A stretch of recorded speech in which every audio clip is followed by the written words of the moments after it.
Zero ઓર કાર્યક્રમમાં હું ધ્વની આપનું સ્વાગત કરું છું। દર્શક મિત્રો, આજે અલ્હાબાદ હાઈકોર્ટે જે મુદ્દા પર વાત કરી છે તેની પર હાલ આજે આપણે ચર્ચા કરી રહ્યા છે। અલ્હાબાદ હાઈકોર્ટે મહત્વના અહીંયા સવાલો કર્યા છે, ખાસ કરી અને જે અલ્હાબાદ હાઈકોર્ટે કહ્યું છે તે પ્રમાણે શું એક ધર્મનિરપેક્ષ રાજ્ય મદ્રેસાઓને ફંડિંગ આપી શકે છે? એક સવાલ અલ્હાબાદ હાઈકોર્ટે કર્યો છે। તેની સાથે અન્ય પણ મહત્વના સવાલ અહીંયા કર્યા છે। શું મદ્રેસાઓ કલમ 28 અંતર્ગત ધાર્મિક શિક્ષણ આપી શકે છે? શું મદ્રેસાઓમાં મહિલાઓના પ્રવેશ પર પ્રતિબંધ છે? આની સાથે શું મદ્રેસાઓ મૌલિક અધિકારો અંતર્ગત તમામ ધર્મોના વિશ્વાસોને સંરક્ષણ આપી રહ્યા છે? અને શું ત્યાં કલમ 21 અને 21A અંતર્ગત રમતગમત માટેના મેદાનો છે? આ તમામ સવાલો અલ્હાબાદ હાઈકોર્ટે કર્યા છે। ખાસ કરી અને મદ્રેસાઓને રાજ્ય સરકાર દ્વારા ફંડિંગ કરવામાં આવે, આખરે કેટલું યોગ્ય ગણી શકાય અને કયા આધારે આ પ્રકારેનું ફંડિંગ કરવામાં આવતું હોય છે, અથવા તો શું તેને યોગ્ય ગણવામાં આવે તો એ કયા આધારે તેને આપણે યોગ્ય ગણી શકીએ છીએ? આ તમામ મુદ્દાઓ પર હાલ આજે આપણે વિસ્તારપૂર્વક ચર્ચા કરવાના છે અને આ ચર્ચા માટે અત્યારે હાલ મારી સાથે જોડાઈ ગયા છે યોગેશ ચુડગરજી, કે જેઓ રાજકીય વિશ્લેષક છે, સાથે સુફી અનવર હુસૈન શેખ, કે જેઓ પોતે ગુજરાત હાઈકોર્ટના વકીલ છે, અને સાથે સહેલ કુરેશી, કે જેઓ પોતે પત્રકાર છે। તમામ મહેમાનોનું ઝીરો અવર કાર્યક્રમમાં સ્વાગત છે।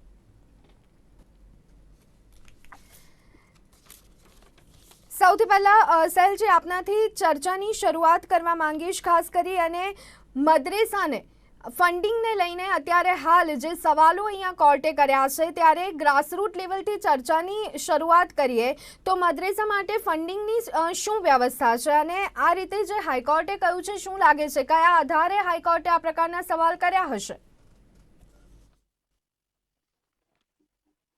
देखिए, हाईकोर्ट में सवाल जो किए हैं तो देखना है क्या इसके पहले किसी ने अर्जी दी है, इस पर किसी ने पीआई दाखिल की, उसके बाद सरकार ने हाईकोर्ट में ये सवाल किए हैं? ये सबसे बड़ा सवाल होता है, क्योंकि 2014 के बाद में माहौल कुछ इस तरीके से बनाया गया। एक जो सत्ता पक्ष जो है वो मदरसों को लेकर और एक खास समुदाय विशेष को लेकर इस नीति है, ये हम सभी को पता है।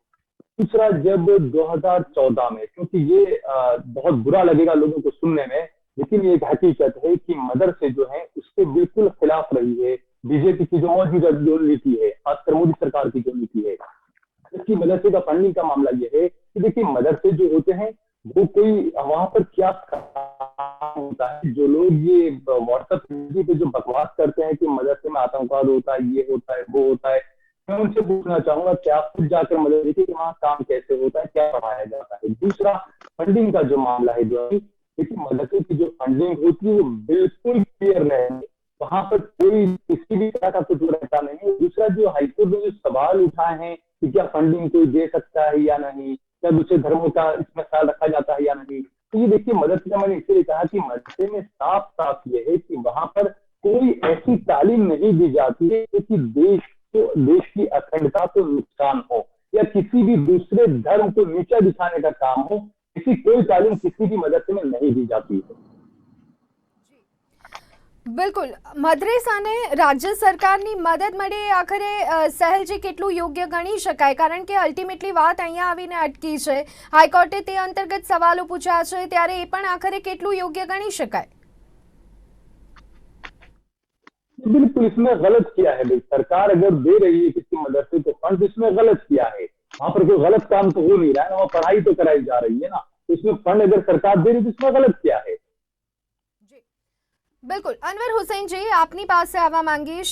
આપ અમારી સાથે જોડાઓ તે પહેલાં સહેલજી પાસે અમે ચર્ચા કરી અને જે રીતે તેઓએ કહ્યું કે તમામ બાબતો, એટલે અહીંયા જે ખોટા આરોપો મદ્રેસા પર લાગતા હોય છે તેવું કશું જ નથી હોતું અને તમામ બાબતોનો ઉલ્લેખ અહીંયા તેઓએ કર્યો છે।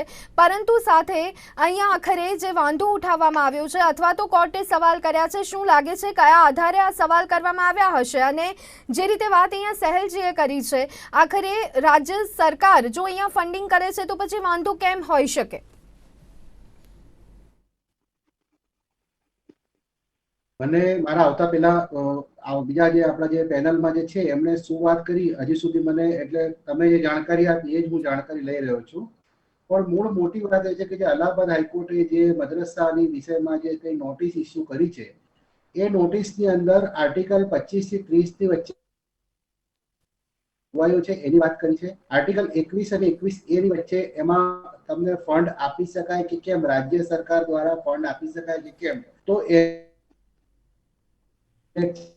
પણ એની બંધારણની કલમની હું વાત કરીશ કે એમાં 6 થી 14 વર્ષના જે બાળકો હોય એમને રાજ્ય મફત અને ફરજિયાત,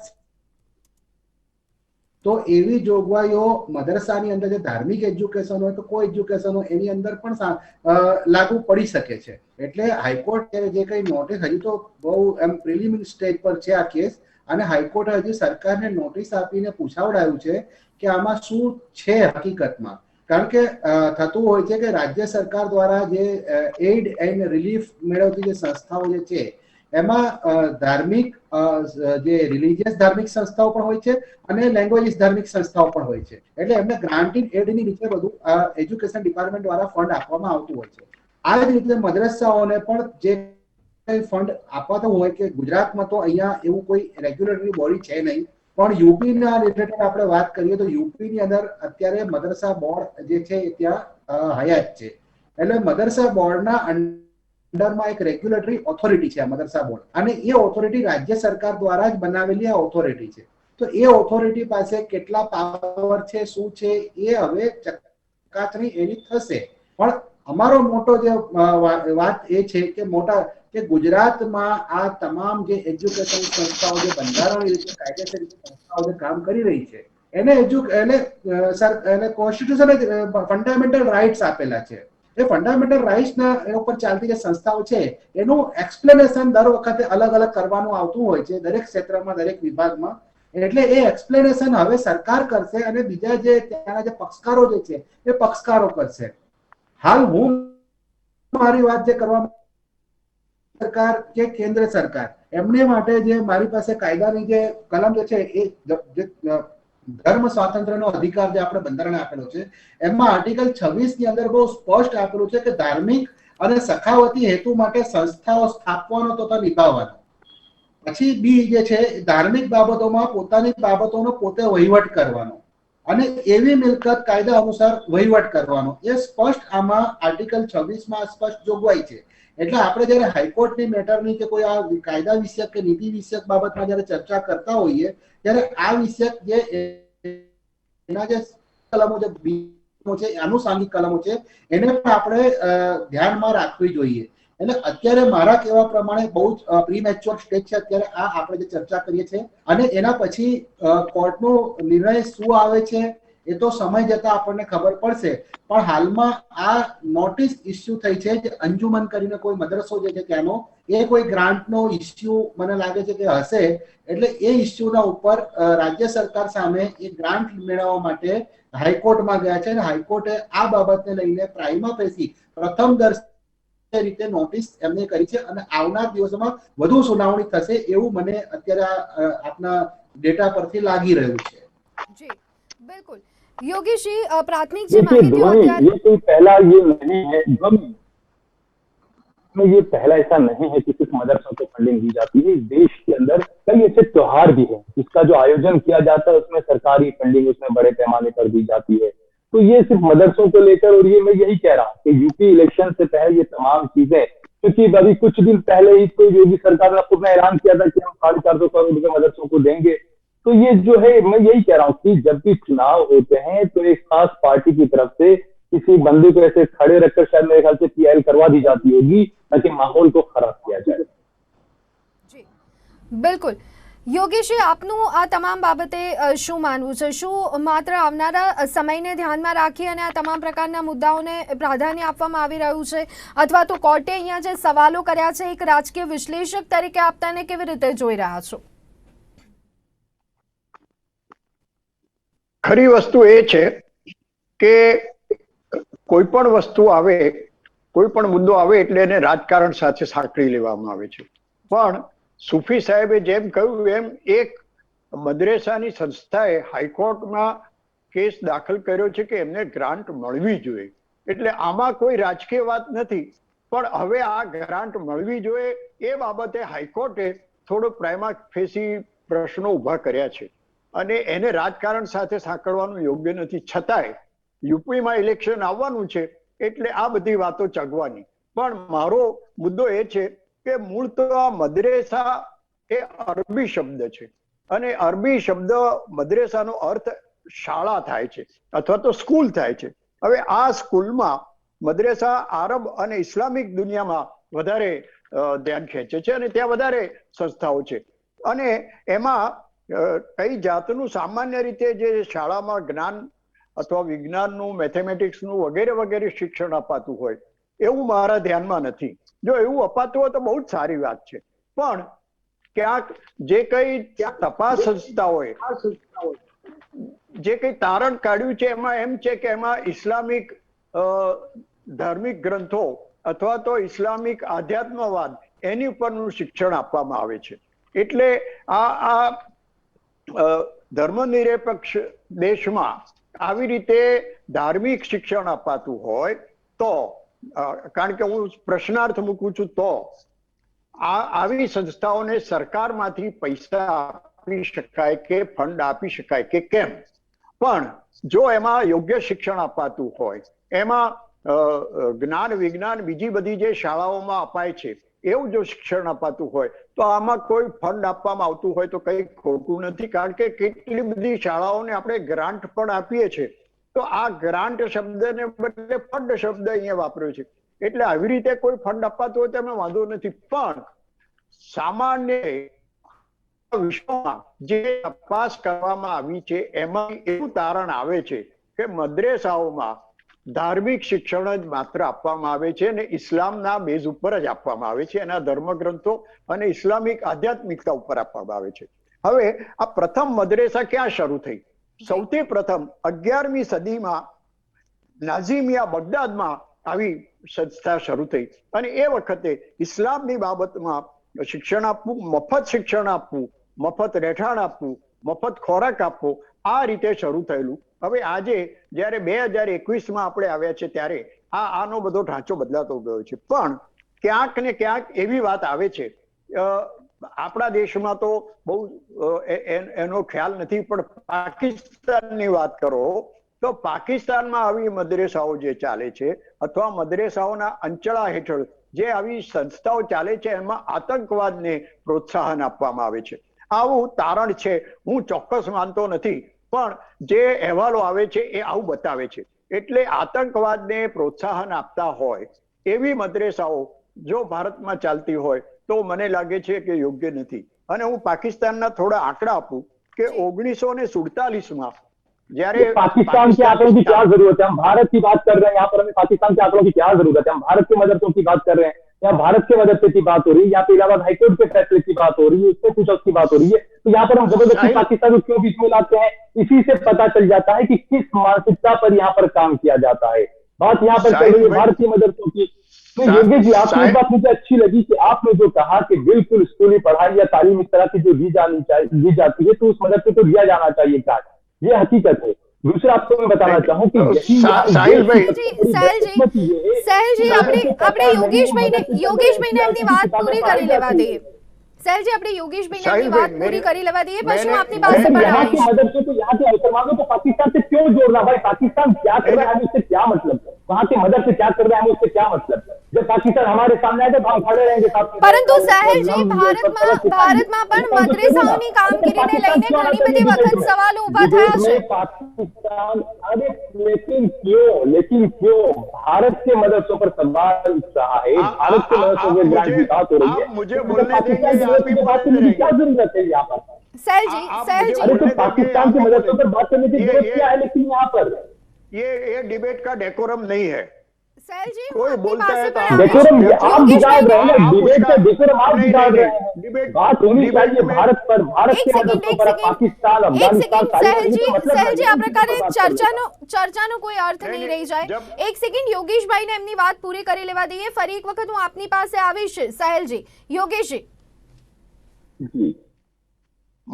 મારે પાકિસ્તાનનો ઉલ્લેખ એટલા માટે કરવો પડે છે કે ત્યાં મદ્રેસાઓનો દુરુપયોગ થઈ રહ્યો છે અને એના ભારત ઉપર બહુ મોટી અસર પડે છે. ત્યાં તૈયાર થયેલા આતંકવાદીઓ સપોઝ એ મદરેસા ના હોય તો જે કઈ સંસ્થા હોય એમાં તૈયાર થયેલા આતંકવાદીઓ ભારતને નુકસાન કરી રહ્યા છે, માટે એ દેશનો મારે ઉલ્લેખ કરવો પડે છે. પણ મદરેસાઓમાં જો સામાન્ય સ્કૂલોની જેમ શિક્ષણ અપાતું હોય તો એને કોઈ સરકારી ફંડ આપવામાં આવે તો યોગ્ય છે એવું મને લાગે છે. જી બિલકુલ. સહેલજી, ફરી એક વખત આપની પાસે આવવા માંગીશ. અહીંયા જે રીતે વાત યોગેશજી કરી રહ્યા છે પાકિસ્તાનના મદરેસાની, તો સૌથી પહેલા એક પ્રશ્ન આપને પણ પૂછવા માંગીશ કે શું પાકિસ્તાનમાં મદરેસામાં આ પ્રકારની પ્રવૃત્તિઓ થઈ રહી છે? એક તો એ વાત સાથે આપ સંમત થઈ રહ્યા છો.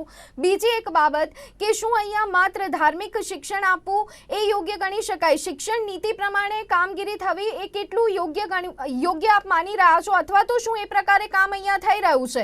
અને ફરી એક વખત એ આરોપ મદરેસા પર ભૂતકાળમાં પણ અનેક વખત લાગ્યા છે કે ત્યાં માત્ર ને માત્ર ધાર્મિક કટ્ટરતા શીખવવામાં આવે છે, એટલા જ માટે વાત અહીંયા આવીને अटकी જાય છે. देखिए ध्वनि, मैं वापस यही बात कहूंगा. देखिए, जब बात हो रही है भारत के मदरसों की, उत्तर प्रदेश के मदरसों की, इस डिबेट में पाकिस्तान के मदरसों को क्यों जबरदस्ती घुसाना? हमें क्या लेना देना है पाकिस्तान से? ऐसी डिबेट में जानबूझकर पाकिस्तान को घुसाना, यानी कि आप क्या क्या दिखाना क्या चाहते हैं आप? ये बात भारत की हो रही है, भारतीयता की हो रही है, मदरसों की हो रही है, भारत की पढ़ाई की हो रही है. यहाँ पाकिस्तान क्या कर रहा है, क्यों कर रहा है, कैसे कर रहा है, उसका हमें क्या मतलब है? मैंने यही कहा कि जब हमारे सामने पाकिस्तान को होगा तो देख लेंगे, लड़ लेंगे हम पाकिस्तान से. सब साथ में खड़े हैं पूरे 130-140 करोड़ भारतीय इसमें, तो इस डिबेट में तो पाकिस्तान की जरूरत नहीं है. और दूसरा, जो योगेश जी ने कहा कि भाई भारत के पाकिस्तान के जो वहां पर ये सिखाया जाता है, वो सिखाया जाता है, भारत को खतरा है. योगेश जी, यहाँ पर जय श्री राम के नाम पर इतने बेकसूरों को मार दिया जाता है, मॉब लिंचिंग कर दिया जाता है, उस पर बोलिए ना, तो उस पर खतरा नहीं है मेरे भारत को. सीधा सवाल आपसे ये है, बात करें સહેલજી, મારો સવાલ આપને એ છે કે માત્ર ધાર્મિક જ્ઞાન એ કેટલું યોગ્ય ગણી શકાય? ભારતની શિક્ષણ નીતિના આધારે કેટલું જ્ઞાન કેટલા મદરેસામાં આપવામાં આવે છે? देखिए, बाकायदा एनसीईआरटी की किताबें भी मदरसे में पढ़ाई जाती है, मदरसे में हिंदी भी पढ़ाया जाता है, मदरसे में अंग्रेजी भी पढ़ाई जाती है. तो ये बिल्कुल सरासर गलत मदरसाમાં આ રીતે કામગીરી થતી હોય છે. मदरसे में सिर्फ धार्मिक पढ़ाई नहीं पढ़ाई जाती है. सबसे बड़ी गलतफहमी यहाँ के लोगों को इस बात को समझना चाहिए कि मदरसों में सिर्फ धार्मिक पढ़ाई नहीं पढ़ाई जाती है, मदरसे में सब कुछ पढ़ाया जाता है. मदरसे में अपने यहाँ की बाकायदा एनसीईआरटी की किताबें पढ़ाई जाती है, मदरसे में मैथ्स पढ़ाया जाता है, गणित साइंस पढ़ाया जाता है. तो ये तो सबसे पहले जिन्हें नहीं पता मदरसों के बारे में, वो थोड़ा सा पहले ज्ञान ले लें मदरसों के बारे में, खुद जाए वहां पर. मदरसे में आने से कोई रोकेगा नहीं आपको, जिसको भी आप जाकर खुद जाके ज्ञान लीजिए मदरसे में किस तरीके से काम होता है वहां पर. ओके, અનવર હુસૈનજી, આપ કેટલા સંમત થઈ રહ્યા છો સહેલ કુરેશીની વાત સાથે? અને સાથે ભૂતકાળમાં ઘણી બધી વખતે આરોપો લાગ્યા છે ધાર્મિક કટ્ટરતાને લઈને, ખાસ કરી એ બાબતે આપની ટિપ્પણી, અને જે પણ ધાર્મિક જ્ઞાન આપવામાં આવે છે એ કયા આધારે આપવામાં આવે છે? સહેલભાઈ સાથે હું સહમત થાઉં કે ન થાઉં, પણ આપણે ગુજરાતની આપણે જ્યારે વાત કરતા હોઈએ, ઉત્તર પ્રદેશ કે બીજા રાજ્યોની તુલના જે એજ્યુકેશનના મામલામાં જે મદરસાઓ જે છે એમાં ધાર્મિક શિક્ષણની સાથે સાથે અત્યારે જે આપણું જે શિક્ષણ જે છે એ દરેક જગ્યાએ એચએસસી, હાયર સેકન્ડરી બોર્ડના પણ ઇક્વિવેલન્ટ કોર્સ શીખવાડવામાં આવતા હોય છે. એન્જિનિયરિંગ, ટેકનોલોજીના દરેક કોર્સો શીખવાડવામાં આવતા હોય છે. એટલે ઘણી જગ્યાએ અત્યારે અપવાદરૂપ આપણે કહી શકીએ કે આવું ધાર્મિક એજ્યુકેશન અપાતું હશે, પણ આપણે ત્યાં આપણે જે કંટ્રોલ કર્યું છે એ મહિલા અને બાળ આયોગ દ્વારા અત્યારે એનું સંચાલન અને નિર્માણ કરવામાં આવે છે. જેટલા પણ મદરસાઓ જે છે ગુજરાત રાજ્યમાં ચાલતા, કારણ કે અહીંયા આપણી પાસે કોઈ મિકેનિઝમ બીજું નથી, રેગ્યુલેટરી બોર્ડ નથી કે જે મદરસા બોર્ડ હોવું જોઈએ. દરેક રાજ્યમાં મદરસા બોર્ડ હોય છે. યુપી છે, બિહાર છે, આંધ્ર છે, રાજસ્થાન છે, એવા જે રાજ્ય જે છે એમાં મદરસા હોય છે. અપવાદ રૂપે અહીંયા મદરસા બોર્ડનું એક્ઝિસ્ટન્સ નથી, જેના કારણે આપણે રાજ્યનો મહિલા અને બાળ આયોગ જે વિભાગ જે છે એ અત્યારે એમનું મદરસાઓનું બધું વહીવટ અને સંચાલન કરે છે. એટલે જિલ્લાની અંદર જે કઈ જે શૈક્ષણિક જે સામાજિક શૈક્ષણિક પછાત વર્ગની જે ઓફિસ જે છે એ અત્યારે દરેક જિલ્લામાં એમને મોનિટરિંગ કરે છે. એટલે ત્યાં થાય છે શું કે દરેક જગ્યાએ દરેક મદરસાઓ જેટલા પણ નાના મોટા મદરસાઓ જે છે એની વ્યાખ્યા નક્કી કરેલી હોય છે કે ભાઈ કેટલા લોકો કેટલા બાળકો ત્યાં ભણે છે, એટલા ઉપર આવશે કે કયો સિલેબસ એને ભણાવવામાં આવશે. એટલે સિલેબસની અંદર આપણે જોવા જઈએ તો ત્યાં રાજકીય રીતે આપણે જો ન જ પડીએ કોઈ પણ બાબતમાં, માત્ર અત્યારે જે હાઈકોર્ટની જે અત્યારે જે ટિપ્પણીઓ જે છે, એને જે અવલોકનો છે અથવા તો એમની જે ક્વેરી જે છે એની જ વાત કરીએ તો અત્યારે અલ્હાબાદ હાઈકોર્ટે માત્ર એટલું પૂછ્યું છે આમાં બંધારણીય રીતે આપણે એ લોકોને આપી શકાય કે કેમ. તો મારો એમાં સામે સવાલ એ છે કે આપણે અત્યારે જો એક આ એવું છે કે સાપનો ભારો છે, પિંડારો ખુલી જાય એટલે બધું જ ખુલી જાય. આપણે સમજો કે એક એજ્યુકેશન સંસ્થા સામે જો સવાલ કરવા જઈએ તો બીજી એજ્યુકેશન સંસ્થા ગુરુકુળ પણ ચાલતા હોય છે, બીજા અન્ય પણ ચાલતા હોય છે, વગર કોઈ પણ સંસ્થાનું એક્ઝિસ્ટન્સ થઈ શકતું નથી. આ મારું સ્પષ્ટ માનવું છે. અને બીજું કે જે ધાર્મિક સંસ્થાઓ જે એટીજી ની અંદર જે કંઈ રજીસ્ટર થયેલી જે હોય છે એ સંસ્થાઓ પ્રાઇવેટલી પોતાનું જે ફંડ કલેક્ટ કરે છે, એવી સંસ્થાઓ પર પણ ઘણા બધા આક્ષેપો અને એ લોકોના મિસમેનેજમેન્ટના કે ફંડના મિસયુઝના ઘણા બધા આક્ષેપો લાગેલા છે. એટલે આવા સંજોગોમાં અમારું તો સ્પષ્ટ માનવું છે કે સરકારે જ આ બધી સંસ્થાઓને હાથ પર લઈને સરકારે જ એનું સંચાલન કરવું જોઈએ, જેથી કરીને કોઈ પણ જાતની જે ઇકોનોમિકલ જે મિસયુઝ છે એ પણ ન થાય. અને બીજું કે ધાર્મિક શિક્ષણની અંદર જે સરકાર એજ્યુકેશન કરવાની વાત કરે છે એ કોઈ એજ્યુકેશન પણ એમાં સામેલ થાય, જેથી કરીને કોઈ પણ જાતના વિવાદો ઉભા ના થાય. જી બિલકુલ બિલકુલ યોગેશજી, અહીંયા જે અનવર હુસૈન જે વાત કરી છે, અહીંયા એક સવાલ હું આપને પૂછવા માંગીશ, ખાસ કરી અને ફંડિંગ જો રાજ્ય સરકાર કરે છે તો પછી શું હવે સંચાલન પણ રાજ્ય સરકારના હસ્તક હોવું જોઈએ? અને સાથે બીજી એક બાબત કે પછી આવી સંસ્થાઓમાં અથવા તો આ પ્રકારના મદ્રેસા હોય અથવા તો ધાર્મિક સંસ્થાઓ હોય તેમાં શું ભણાવવામાં આવશે તે આખરે કોણ નક્કી કરશે? મદ્રેસાની વાત છે તો અહીંયા મદ્રેસા નક્કી કરશે કે પછી રાજ્ય સરકાર નક્કી કરવી જોઈએ? અનવર હુસેન સાહેબે એક ઉલ્લેખ કર્યો ગુરુકુલનો, તો મારું જે ધ્યાન છે એ પ્રમાણે આવા કોઈ પણ ગુરુકુલ જે તે ધર્મના હોય અથવા તો આવી જે કોઈ ધાર્મિક શિક્ષણ સંસ્થા હોય એને રાજ્ય તરફથી કોઈ ફંડિંગ કરવામાં આવતું નથી. એ લોકો ફંડ એક યા બીજી રીતે અલગથી ભેગું કરે છે, પણ એનો પણ ઉપયોગ બરોબર થાય છે કે નહીં એની પર કોઈ કંટ્રોલ થવો જોઈએ. એનો ઉપયોગ પણ જો કોઈ બીજી રીતે થતો હોય શિક્ષણ સિવાયનો તો એ યોગ્ય નથી.